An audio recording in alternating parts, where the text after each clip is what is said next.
oo dhan oo hortiina joogay jiilkii ama generationkii iyoshi aniguna haddaan ahay dadkii muddada dheer la soo shaqeeyey madaxweynaha jamhuuriyadda mudane Ismaaciil Cumar Geelle waxa aan ku soo koobayaa generationka iyoshi toddobada arrimood ee maxamed cumar uu hortiina keenay ee kala abaabul nabad midnimo daljacayl himilo harowmar iyo barwaaqo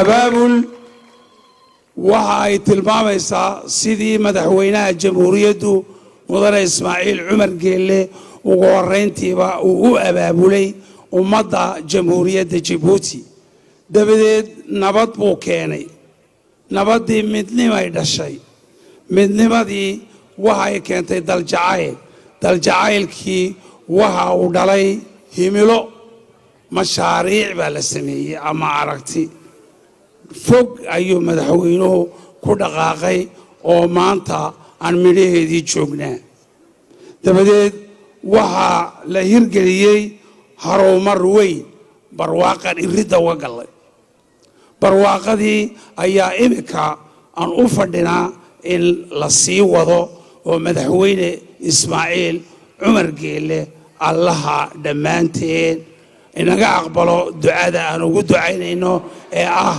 in uu ku guulaysto hawshaasi oo aad u culus sidii uu horey ugu guulaystay kuwii hore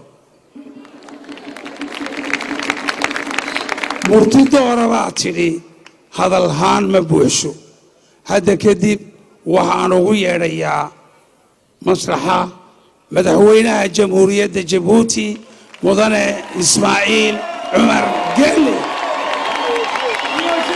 iyoshi waa ninkii u huray ama naftiisa siiyey harowmarka dalka madaxweyne ku soo dhawow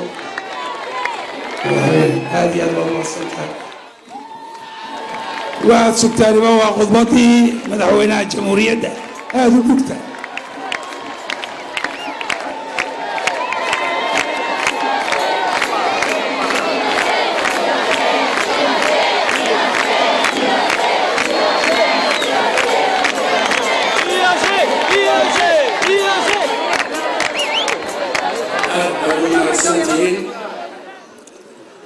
وملي يملي أنونا dadweynaha caawa halkan isugu yimiday inaan qalbiga ka salaamo awalkaba waajib bay igu tahay aan u mahadnaqo shucuurta muuqata inaan u qaato inay tahay dhiirigelin inay tahay walaalnimo inay tahay horay u soco macnaheedu sidaas ayaan u fahmay waxaan jeclahay intaanan ku soo noqonin af Soomaaliga afka aan ku shaqayno wax isku weydaarsano wax ku dhiganno inaan xogaa aan wax kaydha بسم الله الرحمن الرحيم الصلاة والسلام على رسول الله صلى الله عليه وسلم. Chers amis, chers militants, en ce moment même où je m'adresse à vous, je suis étreint d'un faisceau d'émotions. Je sais, j'en suis sûr, ces émotions, vous les partagez avec moi. Car c'est vous qui avez voulu rendre possible. Car c'est vous qui avez créé les conditions de ce formidable rassemblement. Car c'est vous qui avez œuvré pour rendre ce moment un moment chargé d'histoire. Il s'agit de le dire en public, en politique, comme dans la vie. Il faut être sincère, il faut être honnête, il faut être intègre.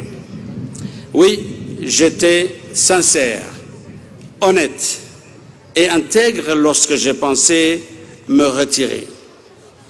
Oui, comme tout le monde, j'ai pensé que pour moi aussi devait sonner l'heure de la retraite et du repos après toutes ces années consacrées au développement de mon pays. Mes chers amis, si j'ai changé d'avis,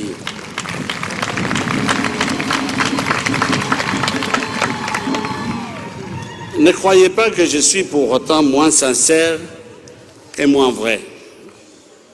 Ne croyez pas que j'accepte d'être ce soir investi par vous comme votre candidat en allant à l'encontre de moi-même et ce que je pense. Si j'ai changé d'avis, chers amis, c'est tout simplement parce que vous m'avez fait changer d'avis.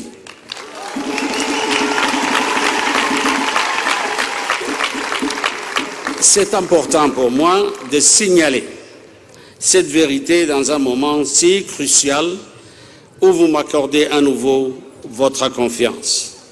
C'est important pour moi de vous confier cette sincérité car je la dois à vous tous, autant qu'à moi-même, car c'est ça la noblesse de la politique. C'est assumer la vérité et refuser l'imposture. Mes chers amis, chers militants, oui, j'ai changé d'avis car vous m'avez fait comprendre que ce qui était en jeu, ce n'était pas ma personne. Vous m'avez fait comprendre que ce qui était en question, ce qui était en question, ce n'était pas ma sincérité. Vous m'avez fait comprendre que l'enjeu, c'était notre pays, notre avenir,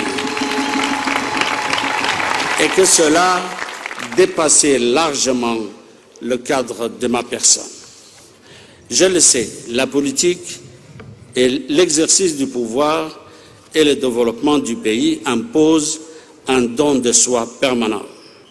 Par vos mobilisations répétées, surtout celle du 1er novembre, vous m'avez donné cette force de vouloir repousser le champ des possibles pour notre pays, notre peuple, et les porter vers de nouvelles victoires. Mes chers amis,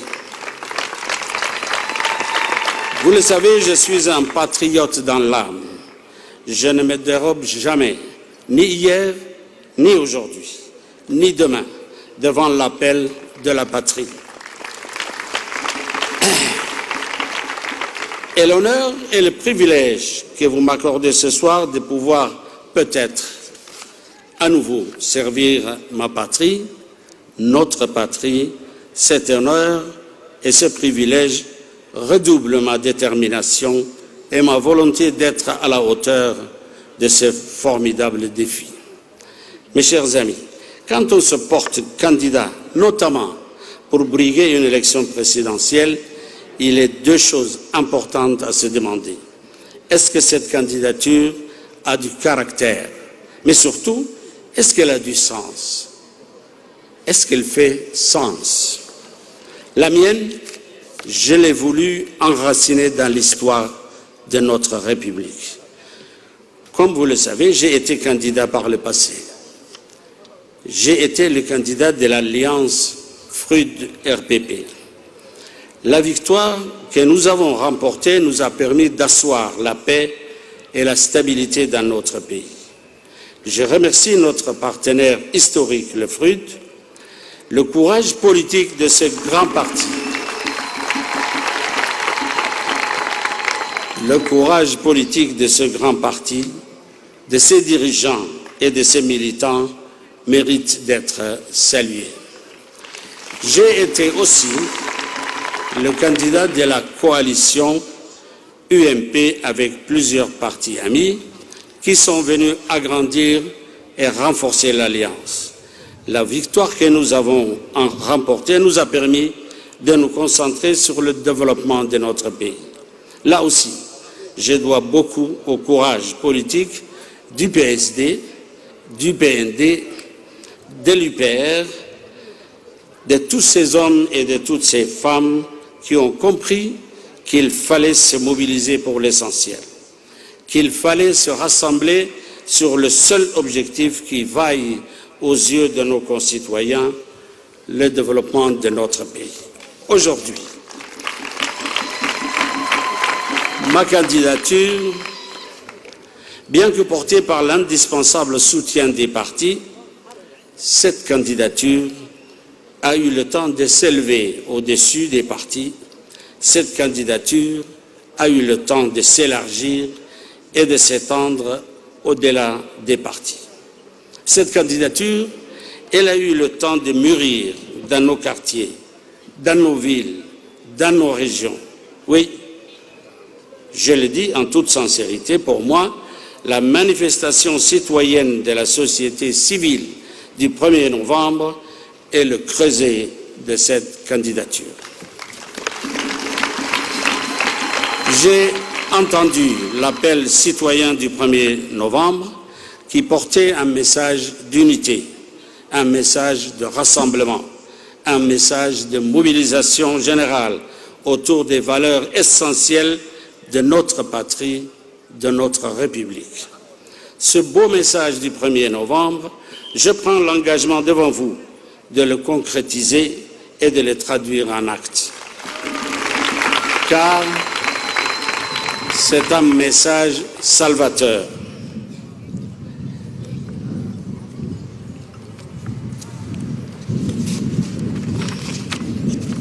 Ce message nous demande de ne pas céder aux tentations qui voudraient opposer des Djiboutiens à des Djiboutiens. Ce message nous demande de ne pas nous diviser sur des clivages complètement stériles. Dans ce message, vous me demandez de continuer le seul combat qui vaille, celui pour lequel vous me légitimez à nouveau ce soir. Le combat du développement économique et social de notre nation. Ce combat, je continuerai à le mener avec vous tous, car notre nation a besoin de toutes vos énergies, de toutes vos compétences, de tous vos talents. Aussi, chers amis, chers militants, ce soir, pour moi, comme je vous l'ai dit, c'est une autre candidature qui s'ouvre. Je veux être le candidat de tous ceux qui croient en leur pays, en son potentiel. Je veux être le candidat de tous ceux qui sont convaincus que par leur travail, leurs efforts, ils font la différence pour leur pays, leur famille. Je veux être le candidat de tous ceux qui agissent, de tous ceux qui veulent d'une politique efficace qui trace avec eux et pour eux la règle commune de leur action. Je veux être le candidat de tous ceux qui souhaitent d'une République qui concilie la liberté et la loi, le mouvement et l'ordre. Je veux être le candidat de chaque Djiboutien qui espère. Je veux être le candidat du terroir, de tous nos territoires. Je veux être le candidat du Djibouti qui gagne, du Djibouti d'hier, d'aujourd'hui et de demain.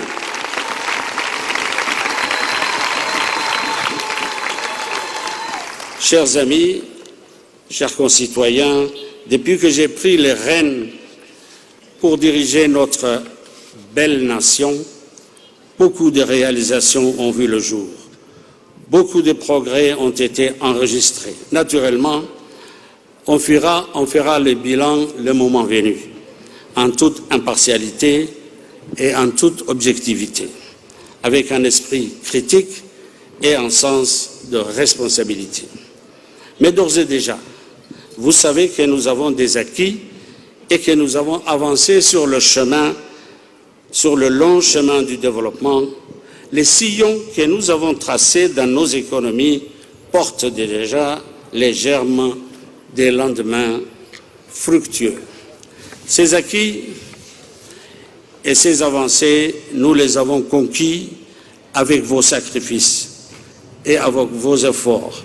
C'est pourquoi aujourd'hui, nous n'avons pas le droit de revenir en arrière.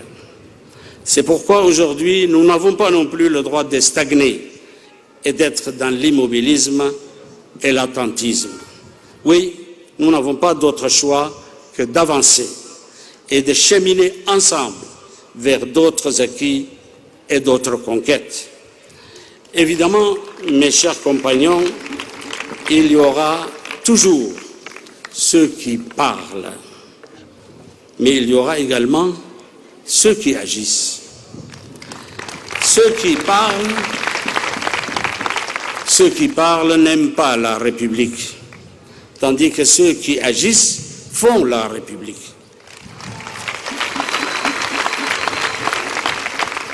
Ceux qui parlent affaiblissent la République, ils rêvent de voir s'établir une République empêchée, une République entravée, une République divisée et insécurisée, son potentiel gaspillé, sa foi en elle vaciller.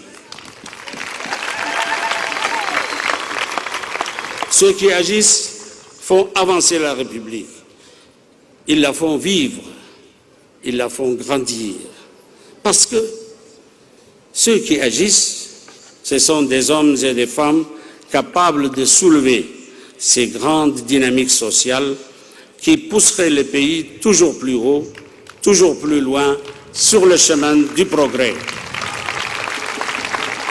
Mes chers amis, mes chers militants, notre mouvement incarne la République parce que nous avons proposé à notre peuple un projet de société qui aurait le courage d'affronter les mutations socio-économiques inévitables sans renoncer à son idéal d'unité, d'égalité, de solidarité et de paix, parce que nous avons choisi de poursuivre un idéal républicain libéré de toute démagogie, de tout dogmatisme et de tout fanatisme, parce que nous agissons pour un idéal de nation qui resterait ce projet inachevé, parce que nous agissons pour un idéal de nation qui resterait ce projet inachevé que nous nous évertuons à bâtir jour après jour, génération après génération. À ceux qui ne font que parler, nous disons donc ceci. Ce n'est pas en dressant les Djiboutiens les uns contre les autres que l'on pense faire avancer le pays. Ce n'est pas en trahissant la République qu'on relève la nation. Au contraire, au poison dangereux et pervers de la division et de la discorde, la République fera corps avec elle-même face au discours mortifère, charriant amertume et haine.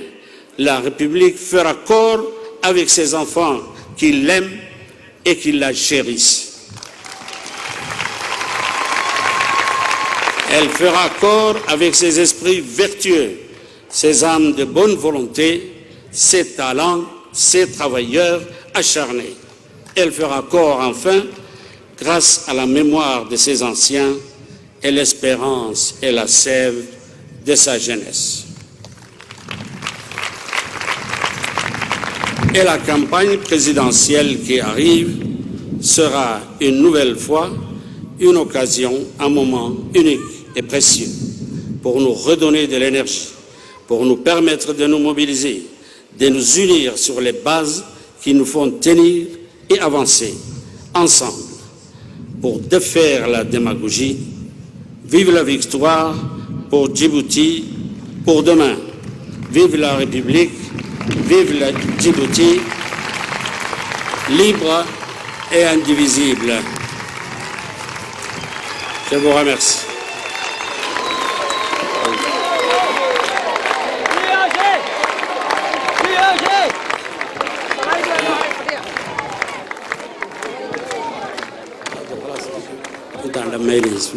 iikaadi hayeeriin dadku way daaleen waan arkayaa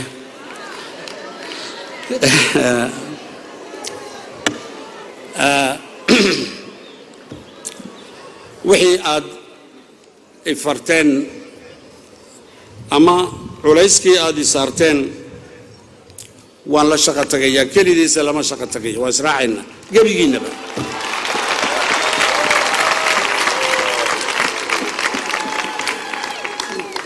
waan la shaqo tagaynaayo runtaan sheegaynaa dadkeenna waxaan tusaynaa waxa aan u hayno waxaan tusaynaa meesha aan ku wadno waxaan tusaynaa inay Jabuuti maanta tahay dal la yaqaano la tixgeliyo la xurmeeyo la tashado inay tahay baan tusaynaa waxaan tusaynaa inaanan waqti u haynin dadka doonaya inay fidneeyaan ummadda waxaan u sheegaynaa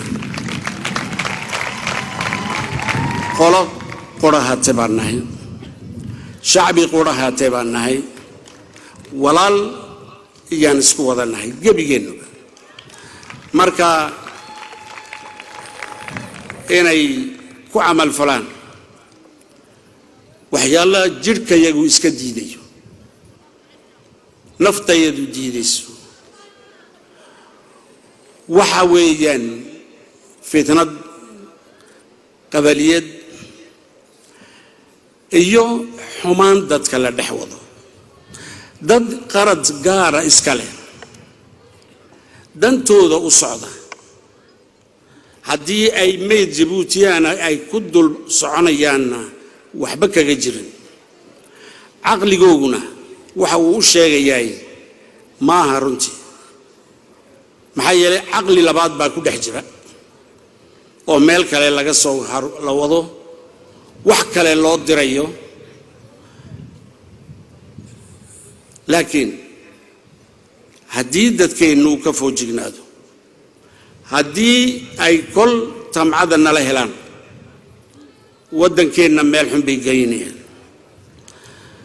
dadka oday islaan gabadh wiil waxa kontraaga inoo dhaxeeyay uu yahay qabyaaladda aan iska xaaraantinimayno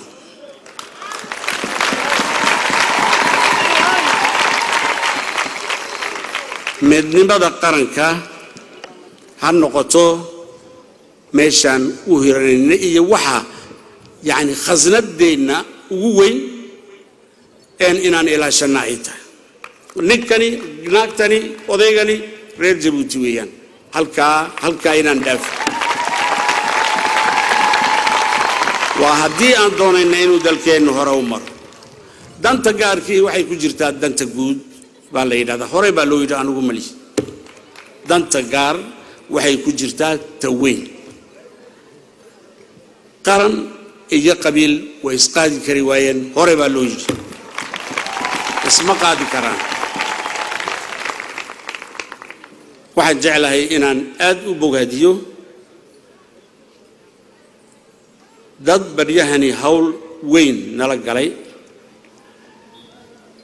ummad la kala firdhiyay isku soo dhaweeyay imkana gacanta ku haya in aan u sheego inaan anigu iyaga garab taagana wixii la daweyn karo oo dhan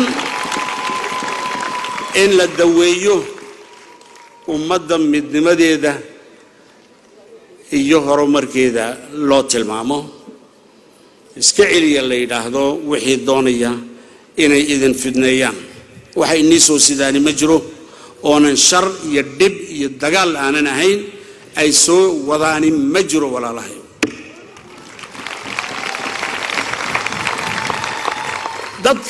dad kalena wax kale ayuu doonayaa aynan garanaynin dadkeen oo ah meeshan yar intan la eg waxa ay qiimo ku yeelatay cid waliba doonaysa inay timaado maxuu yahay waa nabadda waa dadka ku nool oo isjecel waa deganaanshaha maba intaaba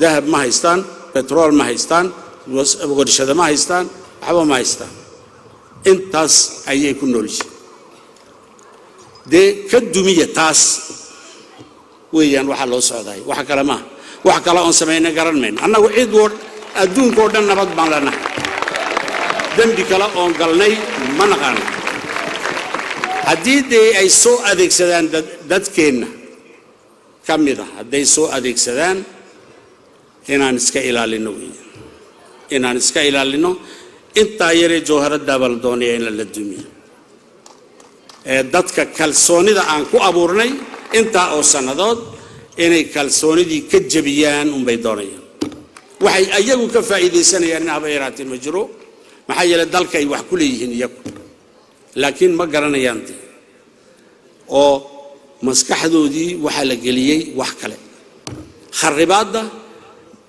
iyo baaba wadanka iyad inagu zaciima ku noqonaysiin ba malaha lagu yiri ma garanayaan waxba karis xun iyana wax kula baalay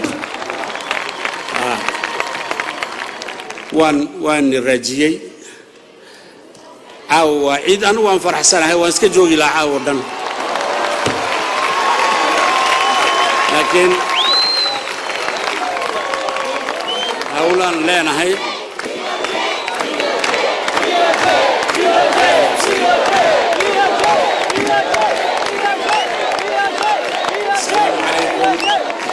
ورحمة الله وبركاته دلكين وعنه لادو هجروا هجر رمادو والسلام عليكم ورحمة الله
ولا يا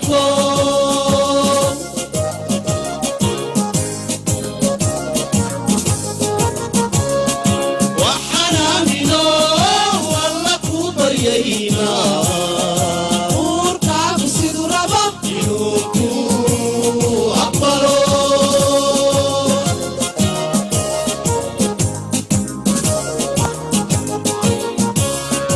waxaan aamino alla ku baryaynaa uurkaagu siduu rabo inuu ku aqbalo